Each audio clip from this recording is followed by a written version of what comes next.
I'm a very big advocate for Canada. I actually think that we have so many great talents in Canada, and we've produced so many great talents throughout the years. I agree. And it's one thing that if you maybe you've seen any of my stuff, I'm very outspoken about. I think that there needs to be a better level of scouting in Canada because I think there are guys here who obviously, even right now with COVID, we can't cross the border. Yeah. And before COVID even hit, crossing the border has become difficult because of wrestling and work visas, that kind of thing. Yep. And I've been very outspoken that I think there are top level talents, future champions, main eventers, even Hall of Famers in Canada plying their craft right now. Guys like myself, and the scouting is not as strong as it is in the United States or even, let's say overseas with NXT UK now pulling Yeah. in a lot of the talents. Do you maybe have some insight as to, is there a formal Canadian scouting division? Are you maybe, one of the people who does that? Yeah, it's funny you say that.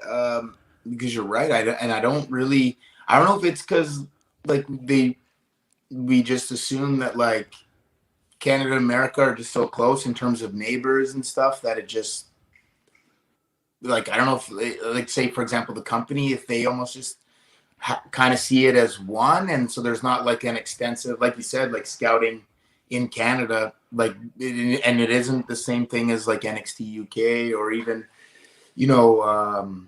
like the India tryout stuff. So it just, yeah, it's interesting. It's interesting that, that Canada is kind of its own thing that hasn't really been, I guess, explored yet. I kind of look at it that Canada is kind of like an untapped oil field. You know how a lot of countries they're going and digging for oil in the Arab Emirates and these kinds of places. Canada is like an untapped oil field for wrestling talent. And it's funny when you put it into perspective about how like the scouting isn't necessarily the same as in these other places like India and Yeah. England. I look at it in a sense of like I don't know if we're kind of just forgotten, but even geographically, WWE based out of let's say it's Stanford, Connecticut, or even Florida. Doing the geography, us here, let's say in Quebec or in Ontario or maybe even Calgary, geographically, probably closer to those two places than, let's say, Southern California or Washington State. Yeah. So even though we're close in proximity, we I have know. tons of border issues that stop us from going to let's say build our name on the independent scene, create that same kind of buzz, or even get noticed by WWE. I used to work in New England, in like Massachusetts, and it would blow my mind that in my career, I've done 4 TVs for WWE and the week long in Florida. Yep. There are guys there that they get 6 looks in a year because it's just Understand. Yeah. Yep. they're in the market. So there's definitely a lot more opportunities there. And I've kind of taken it on my shoulders with Canada that like we've been a little bit forgotten, a little bit overlooked. And I think there are great talents that could be total game changers for any company out there. Just unfortunately, it's not about what you can do. It's if no one knows who you are. Yeah, no, you're right. And even so with WWE, like, pre-COVID obviously, but TV wise, we would do TV Montreal probably once a year, Toronto. Um I like it's been a while since we had TV in Calgary or Edmonton Mhm. even.